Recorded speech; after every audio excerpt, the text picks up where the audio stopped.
Shalom Aleichem, Bezrat Hashem Itbarach. Écoutez Etzot, Emet Ve'emuna, conseil 14. Alors, Rabbeinu il dit, Afilu mi shezoche להמשיך את השכל דקדושה, צריך להמשיך אמונה לתוך השכל, כי אין לסמוך על השכל בעצמו. Rabbeinu HaKadosh מלמד אותנו, Rabbeinu nous apprend, nous enseigne, que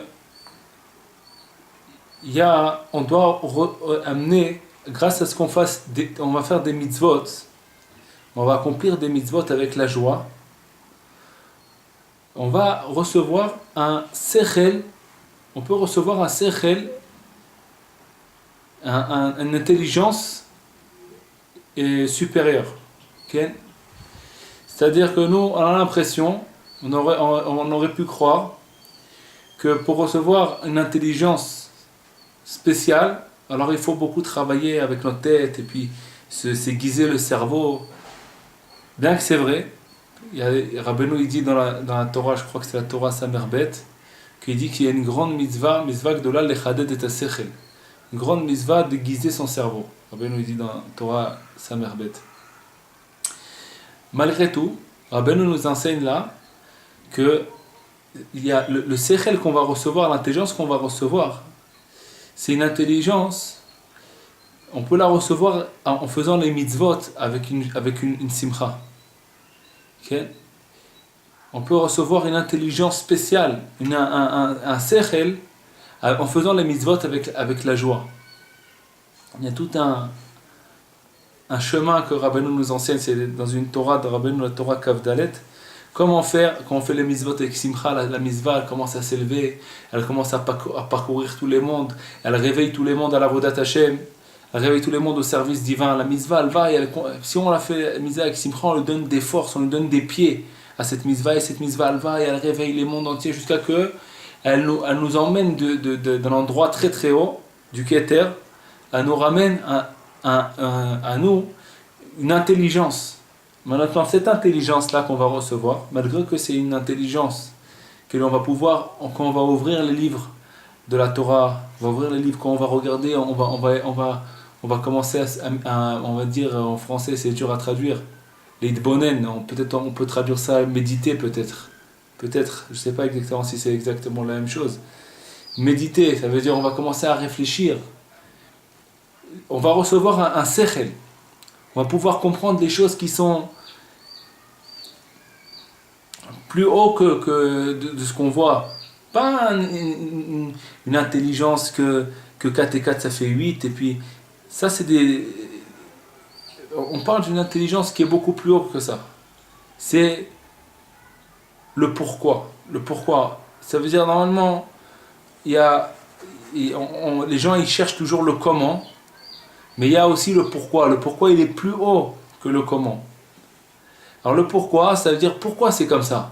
Pourquoi Kadosh Baruch Hu m'a fait ça. C'est un sechel. Maintenant, ce sechel-là, cette intelligence-là, on peut la recevoir, mais malgré qu'on va recevoir une intelligence comme ça, en faisant les mitzvot avec de la joie, malgré ça, il faut habiller cette sagesse-là dans la émouna. Il faut attirer. Pourquoi? Il faut amener la émouna dans le sechel. Pourquoi? Dans l'intelligence, il faut amener la émouna. Parce qu'on n'a pas le droit de se puyer sur le sechel, sur l'intelligence. Chez Rabbeinu, c'est un klal. Que la base de tout, c'est la émouna. C'est le sol sur lequel on va construire un immeuble immense de l'Avodat Hashem. Il doit être construit sur un sol, un chazak, un sol bien dur comme il faut pour faire des bonnes fondations, pour pas qu'il tombe.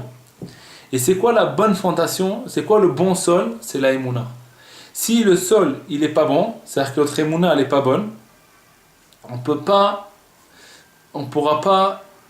Il faut continuer à creuser jusqu'à qu'on arrive à un sol bien bon, bien pur, bien pas un truc qui va tout faire tomber. Il faut creuser jusqu'à qu'on arrive à une bonne terre comme il faut, un bon sol bien fort. C'est là une bonne émouna. Et sur ça, on va pouvoir construire un immense immeuble d'Avodat Hashem. Donc, Rabbeinu nous dit, contrairement à ce qu'on aurait pu croire, que faire une mitzvah, quel rapport ça a, faire une mitzvah et recevoir de l'intelligence? Rabbeinu nous dit, c'est une intelligence qui est au-dessus de toutes les autres intelligences. C'est une intelligence qui vient du Keter. C'est-à-dire le Keter, c'est quelque chose que... c'est l'infini, l'infinité d'Hachem. Mais comme c'est tellement haut, ce Sechel, on ne peut pas se appuyer sur lui. On ne peut pas s'appuyer sur lui. C'est-à-dire, voilà, j'ai compris le pourquoi, j'ai compris un grand Sechel, j'ai compris une grande intelligence. Maintenant, je vais me fier sur ça, d'après ce que j'ai compris, alors il faut faire comme ça, comme ça, comme ça. Non. Malgré que tu as compris, malgré tout, tu dois te fier que sur la Emouna. Ça veut dire que tu ne peux pas faire des choses, d'après ta compréhension, des choses qui sont contradictoires à la Emouna. Tu ne peux pas décider des choses qui sont contradictoires à la Emouna, à la foi en Hachem, à la foi de ce qu'on reçoit à l'école, quand on est un petit enfant, on apprend Aleph, Bet, Gimel, et qu'on reçoit de nos parents. La foi simple, Rabbeinu nous demande d'apprendre la foi des femmes et puis des enfants. Amon Am, des gens simples qui comprennent pas beaucoup, qui comprennent que Dieu, c'est lui qui a créé le monde. Comme ça, il faut croire à Hachem, il dit Rabbeinu. Une émouna simple. Sur ça, sur cette émouna-là, tu peux baser ta compréhension, tout, mais ça ne doit pas jamais, cette compréhension que tu comprends, ça ne doit jamais déboussoler la émouna simple qu'on a reçue de nos pères. Si quelqu'un n'a pas reçu de ses pères, alors il doit apprendre dans les livres c'est quoi la émouna simple que les juifs ont transmis de père en fils jusqu'à aujourd'hui. Mais c'est très important de rester toujours basé sur la émouna simple, sans essayer de renouveler quelque chose dans notre compréhension. On peut renouveler, on peut approfondir, on peut bien aiguiser, mais la base, elle doit rester la même. La base, on doit toujours se fier que sur la émouna simple, d'avoir une émouna simple. Rabbeinu dit, il faut avoir une émouna que moi, Nashim ve'amon am, comme les femmes et puis les gens simples qui croient en Dieu. Hachem Yitbarach, il a créé le monde, on prie à Hachem, Hachem il nous donne, il a créé le monde en 6 jours, et puis après il s'est reposé à Shabbat, des choses simples, pas, tu peux aiguiser, maintenant tu peux, en faisant des mitzvot avec Simcha, tu vas recevoir une matière d'intelligence plus que les autres. Mais aussi, comment tu vas mériter à faire la mitzvah avec la joie? Comment on va mériter de faire une mitzvah avec la joie? C'est d'après la émouna qu'on a dans la mitzvah. Si on a une grande foi dans la mitzvah, par exemple, on va mettre les téphilines. On prend toujours l'exemple des téphilines parce que c'est une mitzvah quotidienne et qu'on la fait tous les jours et qu'elle pèse très lourd parce qu'elle pèse elle est contre toute la Torah entière. Elle est shkula keneged kol la Torah. Elle pèse le poids de toute la Torah. Elle est comparée à toute la Torah. Mais on peut prendre aussi n'importe quelle mitzvah, par exemple le Birkat Hamazon, que ça c'est une mitzvah aussi qui appartient aux femmes. Les tefilines, ça appartient que aux hommes. On peut prendre le Birkat Hamazon. Alors, comment je vais faire cette mitzvah de Birkat Hamazon, par exemple, avec Besimcha, avec une grande joie? Comment? Premièrement, il faut, d'après la foi que j'ai dans le Birkat Hamazon, qu'est-ce que ça fait dans le monde? J'ai la foi que ce Birkat Hamazon, il est en train de faire trembler le monde entier. J'ai la foi que ce Birkat Hamazon-là, il est en train de faire plaisir à Hachem. Et que je suis pas en train de dire des phrases stam, que chaque mot il a une valeur. Comme j'ai lu là il y a pas longtemps, je crois il y a 2-3 jours, j'ai lu dans la Gemara, il est marqué que le monde tient sur quelque chose sur le néant. Qu'est-ce que ça veut dire que le monde tient sur le néant? Il dit la Torah, tu dis les mots, c'est quoi l'étude de la Torah? C'est du néant, ça veut dire c'est du vent. Tu dis des mots, c'est du vent, et puis tout le monde il tient sur ce vent-là. Alors il faut savoir que quand on fait le Birkat Hamazon, on fait une mitzvah, on a l'impression on dit des mots, bon, alors voilà j'ai dit les mots, qu'est-ce que... Eh bien il faut savoir que dans ce Birkat Hamazon, on fait un grand tikkun, il y a une grande réparation qui se fait dans le monde. Rabbeinu nous dit dans le Sefer Amidot que grâce au Birkat Hamazon, Hachem Yitbarach il se fait connaître dans le monde. Alors, quand on sait ça, qu'Hachem il se fait connaître dans le monde grâce au Birkat Hamazon, alors moi je vais dire le Birkat Hamazon avec une grande joie. Parce que grâce à ça que je suis en train de dire le Birkat Hamazon, je suis en train de faire connaître Hachem dans le monde. Et puis je remercie Hachem Idbarach, c'est une mitzvah mina Torah, une mitzvah de la Torah. C'est la seule bénédiction qui est depuis la Torah. La Birkat Torah aussi, la bracha qu'on fait avant d'étudier la Torah, ou avant de monter au Sefer Torah, on fait Birkat Torah, c'est une marloquette. Est-ce que c'est une mitzvah de la Torah ou pas? Mais le Birkat Hamazon, d'après tout le monde, c'est une mitzvah de la Torah. Alors c'est la seule bracha qui est acceptée par tout le monde, que c'est une mitzvah de la Torah. Alors c'est une grande mitzvah. Alors, il faut le faire avec une grande joie. Faire avec une grande joie. Le Birkat Hamazon. Maintenant, si on n'arrive pas toujours à le faire avec une grande joie, alors on va dire, moi je l'ai fait la dernière fois pas.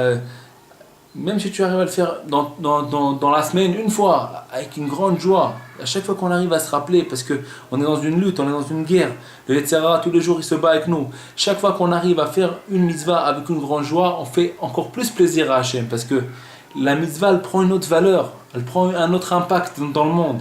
Si on la fait une mitzvah sans joie, eh ben elle reste en bas, elle est bloquée, elle est en prison. Elle est en prison, la mitzvah. Parce que la mitzvah, si elle n'a pas de joie, elle n'a pas de pied.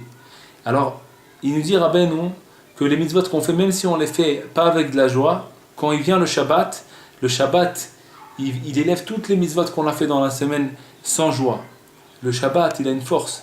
Quand on fait le Shabbat, quand on mange à Shabbat, Simcha, et on rentre un peu dans la joie, on boit un petit verre de vin, comme ça on rentre dans la joie, on rentre dans la Simcha, on élève toutes les mitzvot, on leur donne des pieds, et puis les mitzvot commencent à monter vers Hachem Idbarach. Mais dans la semaine aussi, si on fait une mitzvah avec une grande joie, on va lui donner des pieds à cette mitzvah. Elle va pas être en prison. Si Chas v'Shalom on fait la mitzvah sans simcha, alors cette mitzvah-là, elle va être emprisonnée. Elle va pas avoir la force, elle va être emprisonnée dans la hatzvut, dans les clipotes, dans la tristesse. Elle va pas pouvoir monter comme il faut en haut. Parce que comment on va faire pour pouvoir faire monter la mitzvah en haut? Il faut avec la simcha. On est obligé de se connecter avec la simcha. Comment je vais me connecter avec la simcha? Alors avec la emuna.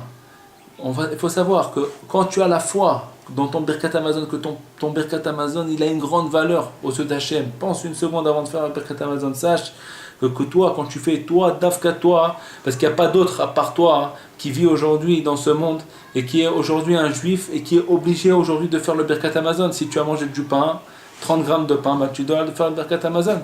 Alors Moshe Rabbeinu, il n'est pas là aujourd'hui. Moshe Rabbeinu, il a un travail dans le ciel. Mais dans ce monde-là, en bas, qui est-ce qui est aujourd'hui qui peut faire le Birkat Hamazon? Eh bien, il n'y a que toi.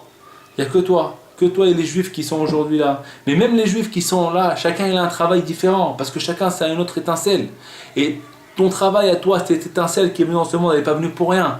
Il n'y a que ton étincelle qui pourra faire le travail que toi tu dois faire. Il n'y a que ton Birkat Hamazon à toi qui va pouvoir réparer dans le monde ce que toi tu dois réparer. Personne dans le monde, même qui existe aujourd'hui, il ne peut pas faire ça. Alors si tu rentres dans la Imuna, que tu es en train de servir Hachem, les gens ils disent, comment moi je sers Hachem? Qu'est-ce que Hachem il a besoin de moi? Moi je suis tout petit comme ça. Et ça tout ça c'est des choses, c'est des bêtises. Parce que Hachem Yitbarach, il prend plein de plaisir de tous les mondes entiers, bien sûr, de tous les anges et tout ça, mais tout est complètement annulé devant le plaisir qu'il prend d'un juif dans ce monde. Pourquoi? Parce qu'un juif, il a un Yetzer Hara. Et quand il fait cette mitzvah avec son Yetzer Hara, eh ben, il a une grande valeur. Parce que c'est un travail. Il n'y a que nous, dans ce monde-là, petits comme on est, avec tout ça, qu'on a la possibilité de choisir de servir Hachem Yitbarach. Alors que tous les anges, ils ne peuvent pas servir Hachem Yitbarach. Ils ne peuvent pas le servir. Ils peuvent accomplir sa volonté, mais ils n'ont pas de travail. Ils n'ont pas de travail. Ils sont obligés de le faire. Ils n'ont pas de libre arbitre. Ils n'ont pas le choix. Nous, on a le choix. Comme on a le choix, on a notre travail. Il fait un autre plaisir à Hachem. Alors, plus on va rentrer dans la mitzvah. Et plus cette mitzvah, on va pouvoir s'attacher à la simcha, parce que plus la personne, quand elle sait qu'elle est en train de faire une bonne affaire, eh ben elle est très contente. Si elle sait qu'elle est en train de signer maintenant, elle est en train de faire une très très bonne affaire, cette signature-là, ça coûte des millions, elle va gagner des millions, elle va signer avec une simcha. Alors que si elle sait qu'elle signe et puis bon, peut-être elle va gagner, peut-être elle va perdre, peut-être elle ne sait pas. Alors c'est comme ça, c'est pas avec une grande simcha. Mais si la personne elle a la foi que ce Birkat Hamazon là, c'est une signature qui vaut des millions, même que tu aurais acheté aujourd'hui un immeuble de 15 milliards de dollars, tu aurais acheté un immeuble, une tour, je sais pas, et ben c'est pas, ça vaut rien par rapport au Birkat Hamazon que tu es en train de faire. Pourquoi? Parce que cette tour-là, un jour ou l'autre, dans 100, dans 200 ans, dans 400 ans, elle n'existera plus.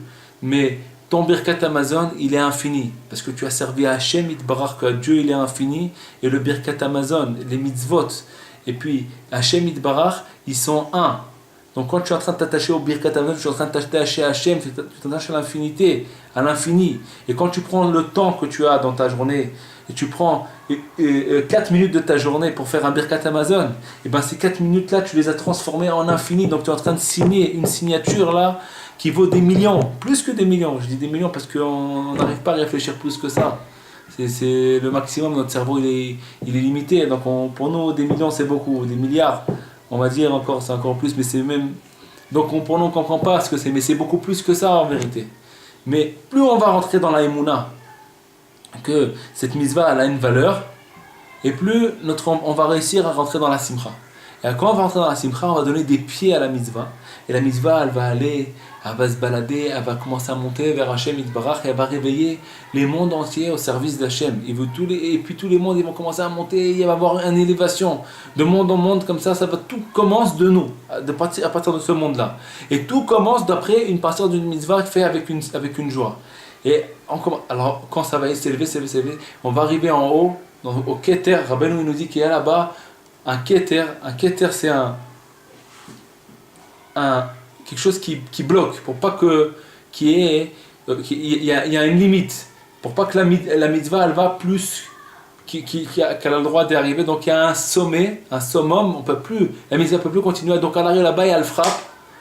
Et quand elle frappe, alors elle tombe, mais elle veut continuer à monter, alors elle continue à frapper, et en frappant en haut, elle crée un palais, elle crée un palais, que dans ce palais-là, il y a un petit peu de la lumière infinie qui rentre dans ce palais, et puis c'est cette intelligence qu'on va recevoir, et puis ça va commencer à redescendre vers nous, et alors quand ça redescend vers nous, chacun il peut décider ce qu'il veut de cette mitzvah. Peut-être quelqu'un il veut de la richesse, alors il peut être mécaven que grâce à cette mitzvah je vais recevoir la richesse. Rabbeinu nous dit qu'il faut penser que grâce à cette mitzvah je ressors un petit peu de cerveau pour connaître encore un peu mieux Dieu. Et quand je vais connaître encore un peu mieux Hachem, et ben je vais être encore plus bessimra quand je vais faire les mitzvot. Et je vais encore plus me rapprocher d'Hachem. Maintenant quand on reçoit ce sechel là, on peut maintenant commencer à dire ouais, je commence à comprendre des choses. Alors d'après ce que j'ai compris, et ben il faut faire comme ça, comme ça, comme ça. Et des fois, les compréhensions qu'on a, ça peut commencer à nous faire tourner un petit peu parce qu'on a toujours notre Yetzerara dans le cœur. On n'a pas que le Yetzeratov, on a aussi notre Yetzerara. Donc quand on réfléchit avec le Yetzeratov et le Yetzerara, ils sont les deux là en train de réfléchir. Alors on va pouvoir commencer à comprendre des choses peut-être qui ne sont pas exactes d'après la Emouna simple qu'on a reçue de nos parents. Alors peut-être que c'est cette chose-là qu'on va comprendre maintenant, ce petit truc, ce sechel qu'on va recevoir, il va nous faire bouger de la Emouna simple. Et ben, il nous dira, ben non, jette ton cerveau maintenant. Si tu es arrivé à ça, que cette compréhension-là, elle te fait bouger de la Emouna simple que tu as reçue de ton papa, ta maman, tes grands-parents, tes arrière-grands-parents, des juifs, de génération en génération de la Torah, et ben jette tout ça. Rappuie-toi sur la Emouna simple. Laisse tomber ce cerveau. Prends ton cerveau pour aiguiser ton cerveau pour recevoir une lumière, mais toujours en s'appuyant sur la Emouna. Ne décolle jamais les pieds du sol. Ne jamais tu décolles les pieds du sol. Les pieds doivent être bloqués dans la Emouna, qu'on ne bouge pas de là-bas. Il y a eu plein de choses, plein de chassidouyot qui sont arrivés à des erreurs. Rabbeinu nous dit par exemple que les chassidim se trompent quand ils prient tard. Parce que d'après le Shulchan Aruch, on a une horaire pour prier. Il y a les 4 premières heures de la matinée, c'est le temps de la prière. 3 premières heures de la matinée, c'est le temps du Kriyat Shema. Les 4 premières heures de la matinée, c'est depuis l'aube. Et 4 premières heures, c'est marqué dans tous les comment on appelle ça, j'ai oublié le nom, où il y a des calendriers, dans tous les calendriers marqués les heures, quand est-ce que le temps de la prière s'arrête, tout ça. Et ben d'après la halakha, on doit prier dans ces 4 heures-là. On ne peut pas prier après ces 4 heures-là. On peut, si on a loupé, alors on a encore jusqu'à Chatzot. Mais c'est pas les khatrila, C'est pas comme ça qu'on doit se comporter normalement. C'est dans des cas que, par exemple, quelqu'un il a pas réussi à prier avant, dans des cas spéciaux. Alors, au Shkar Chatzot, on a le droit. Après Chatzot, on n'a plus le droit de prier Shacharit. Si c'est Chatzot, il est passé, de Chatzot Yom, je parle, Chatzot de la journée, eh ben, on n'a plus le droit de prier. Alors, il y a des Chassidim, que eux, c'est des grands tzadikim, mais ils se sont fiés sur leur sechel. Ils ont prié après le temps qu'on a le droit. Et ils ont fait ça, les Khatrila. Alors, Rabbeinu, il nous dit, même que c'est des tzadikim, il faut les respecter, parce que c'est vraiment des tzadikim, et qu'on n'arrive pas à leur cheville même. Mais, ils se sont trompés sur ça. Parce qu'ils ont été, d'après leur cerveau à eux, ils ne se sont pas pliés devant le Shulchan Aruch. Et nous, Rabbeinu, il nous dit que nous, on peut prendre tous ces livres et les plier, mais jamais sortir d'une loi du Shulchan Aruch. Jamais nous dépasser le Shulchan Aruch. Parce que le Shulchan Aruch, c'est les 4 coudées de Akadosh Baruch Hu qui nous restent dans ce monde. C'est comme ça que c'est marqué dans la Gemara. L'onishar la Akadosh Baruch Hu et la arba amot shel halacha. C'est tout. Akadosh Baruch Hu, il a 4 coudées de halacha. C'est la simplicité des choses. Ikar Yahadut, c'est pshitut vetmimut. L'essentiel de la Yahadut, l'essentiel du judaïsme, c'est quoi? C'est la simplicité. La simplicité, la naïveté, d'être naïf devant Hachem. Pas devant les escrocs, d'être naïf. Shalom, ça il faut se repousser. Mais devant Hachem Yitbarach, il faut être naïf. Hachem Yitbarach, il te dit, tu pries à cette heure-ci, c'est comme ça que je veux pour toi mon fils, c'est pas comme ça. Dans le Shulchan Aruch par exemple, il y a marqué, on n'a pas le droit de manger avant la prière. C'est pas le droit de manger. Maintenant il y en a qui viennent, ils te font avec le sechel, ils te disent, non mais si tu vas pas manger avant la prière, et ben après, toute la prière tu vas penser à manger. C'est des chokhmot. Dans le Shulchan Aruch, il y a marqué, tu manges pas avant la prière. Simplicité, comme nos parents ils ont fait, continue à faire. Alors, et après les gens qu'est-ce qu'ils font? Ils prient à 10h du matin, par exemple, ils font un minyan à 10h. Bien sûr qu'ils commencent à avoir faim à 10h. Et après ils sont obligés de manger avant. Alors que d'après Shulchan Aruch, on n'a même pas le droit de prier à 10h du matin. À 10h du matin, normalement, on doit avoir fini la prière. Mais oui, mais c'est pas comme ça, parce que d'après le sechel qu'ils ont, la prière c'est tellement important. Il faut faire beaucoup de préparation avant. Tout ça c'est des chokhmot. D'après la halakha, tu fais ta prière comme un juif, un bon petit juif, tu lis ce qui a marqué dans la prière, tu t'attaches avec les mots, et puis tu fais ta prière, et puis tu lances ta prière à Hachem. Ce que ta prière elle fait, tu n'as pas besoin de faire des préparations plus qu'on t'a demandé. Hachem Yitbarach nous a donné le Shulchan Aruch, c'est tout. C'est ça que Rabbeinu vient nous enseigner, que la halakha, la simplicité. Par exemple, la halakha nous dit, il faut dormir dans la souka. Et il faut dormir dans la souka. C'est tout. Maintenant, ils vont te dire, il y en a qui te disent, mais dans la souka, tu ne peux pas dormir dans la souka. Parce que la souka, c'est la lumière de la bina. La lumière de... Comment tu peux dormir dans une lumière comme ça? C'est trop... D'après la Kabbalah, c'est une grande lumière. Mais d'après la simplicité des choses, qu'est-ce qui a marqué dans le Shulchan Aruch? On est obligé de dormir dans la souka. Qu'est-ce que tu rentres ton cerveau? Ou est-ce que tu n'as pas le droit de rentrer ton cerveau? Jette ton cerveau maintenant. Rentre dans la souka, dors dans la souka, parce que c'est Hachem qui a dit comme ça, c'est tout. Je ne commence pas à faire des chokhmot. Bien que c'est bien d'avoir des chokhma, du sechel, pour enflammer ton cœur encore plus dans la vodat Hachem et comprendre que la souka c'est une lumière de bina, une lumière immense. Mais ça, c'est pour que tu t'enflammes ton cœur dans la souka, mais pas pour qu'après tu vas dire, puisque c'est une lumière tellement grande, je ne peux pas dormir dans la souka, c'est interdit pour moi. Chaz Shalom, parce que celle-là, ça veut dire que tu commences à te servir ton cerveau et tu fais des nouvelles choses qu'ils ne sont pas marquées comme ça, c'est pas marqué comme ça dans la Torah. Tu changes ce qui est marqué dans la Torah. Aujourd'hui, tu vas changer ça, et puis après, tu vas changer ça, et après, tu vas changer autre chose. Nous, il nous dit Rabbeinu, l'essentiel, c'est la simplicité. Malgré que tu peux atteindre des niveaux immenses dans la voie Hachem, et puis reconnaître Hachem, t'attacher à la lumière de Dieu, mais toujours tu restes dans la simplicité, pshitut vetmimut. Dans la simplicité. Hachem Izake Otanu, les Kayem, d'accomplir les paroles de Rabbeinu, et puis se rapprocher d'Hachem tous les jours, encore un petit peu plus. Hachem Izake Otanu, Kol Tov.